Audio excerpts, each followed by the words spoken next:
Welcome to another episode of Nomad News, where we talk about news ripped straight from the headlines that will hopefully be of interest to nomads, snowbirds, travelers, and those who just love nature and outdoor adventure. In this episode, we're talking about instances of big wildlife behaving somewhat badly, and as well as an interesting seizure at the U.S.-Mexico border. Before we dive into this, for those of you who've been following along, you know we did up a batch of photo calendars here. Everybody has seen them and loving them. I have like 2 left. So if you want them, they're on sale because it's already February, and I'll get them shipped out promptly. You can head to my website, robertwitham.com, and snag one. Everybody has seen them, loved them. I'm sure you'll love it too. So you do have one more chance, or 2 more chances, I guess, to grab one this year. First item today, National Park Service has announced their free entrance days for 2021. The first one was actually, there's 6 this year. The first one was actually January 18. I sort of missed that one, so sorry about that. But for the rest, and that was for Martin Luther King's birthday, but for the rest, April 17th, first day of National Park Week. August 4th, that's the first anniversary of the Great American Outdoors Act, which you may remember we covered in an episode last year when it happened. August 25th, National Park Service birthday. September 25th, National Public Lands Day. And November 11, Veterans Day. So those days, those 6 days this year, national parks, national monuments that normally charge a fee for admission, those fees are waived. You may still run into, depending on the site, you may still run into like parking fees if there's a concessionaire covers it or that sort of thing. But the park entrance fees are waived on those days. And up in Montana, a moose charged and kicked a hiker.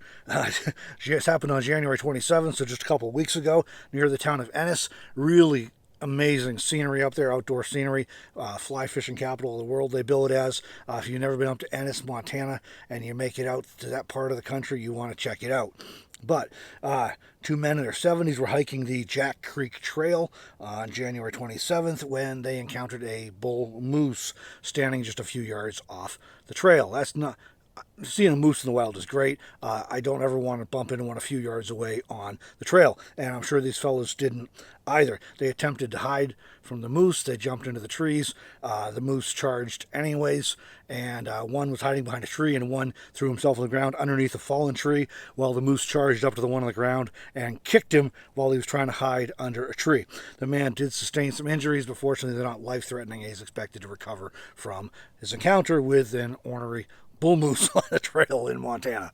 And just a little bit south there in Wyoming, the oldest known grizzly bear in the tri-state Greater Yellowstone ecosystem, that's the term, lived to be 34 years old. Grizzly 168, as it was known, that's the number he was tagged in, was born in 1986 and monitored periodically by wildlife biologists throughout his life, both through a lip tattoo, which was tattooed 168, and radio collars.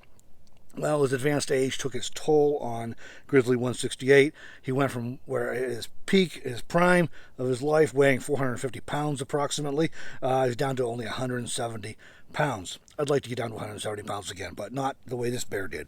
Anyway, due to failing health and only 3 remaining nubs of tattoos, the Grizzly Bear 168 started preying on calves because he couldn't make up with normal food any longer due to his failing health. Grizzly 168 was preying on calves in the Bridger-Teton National Forest area of Wyoming when they caught up with him and tranquilized him to do an assessment and discovered how old he was and his overall poor health. But even as Grizzly 168 was preying on calves, he was able to kill them, but he still couldn't even eat them because he didn't have enough teeth left to eat them. Should have brought him down to Mexico to Algodones and get him hooked up down there with some good dentures so he could go back to eating. But unfortunately, that's not reality for a grizzly bear, so he wasn't able to eat the calves that he killed.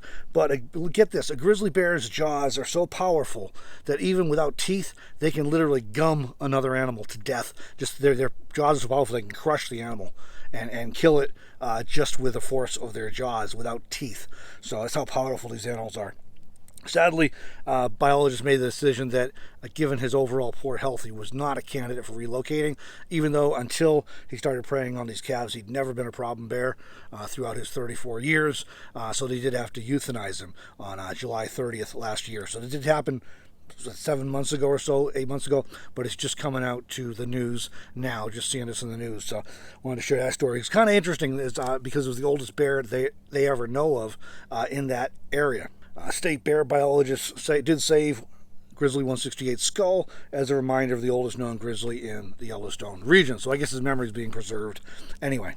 Meanwhile, down on the New Mexico border, had a conversation with my granddaughters the other day. They're confused. Pops, are you going to Mexico or New Mexico? Because they have a puzzle that has all the states on it, and they've seen Mexico and New Mexico on it. But this is on the Mexico-New Mexico border. In Columbus, New Mexico, to be precise, a U.S. Border Patrol agents confiscated nearly 200 pounds of contraband at the New Mexico border. A 49-year-old man was attempting to cross through the Columbus, New Mexico port of entry, and he was busted after trying to bring nearly 200 pounds of Mexican bologna back into the United States. You didn't see that one coming, did you? So the bologna was stored in the trunk of his Nissan Rogue as well as in his luggage. The bologna was destroyed and the man was fined $500 for trying to sneak it into the U.S. without declaring it at customs because it's not allowed in the U.S. So Mexican bologna basically is prohibited in the United States out of concerns that it could introduce foreign animal diseases to the U.S. pork industry.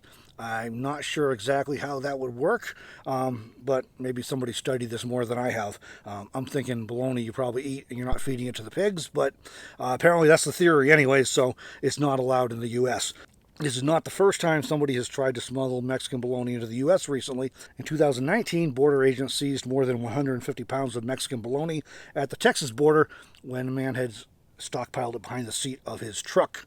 I'm thinking I should have mentioned don't bring back Mexican bologna in my recent video I did about Los Algodones and going down there. I warned you about limits on alcohol and medications and other things. I should have said don't bring back Mexican bologna, but to be honest with you, I didn't know it was a thing at that time. I hadn't heard of this before, so there you go. So that's our Nomad news for today.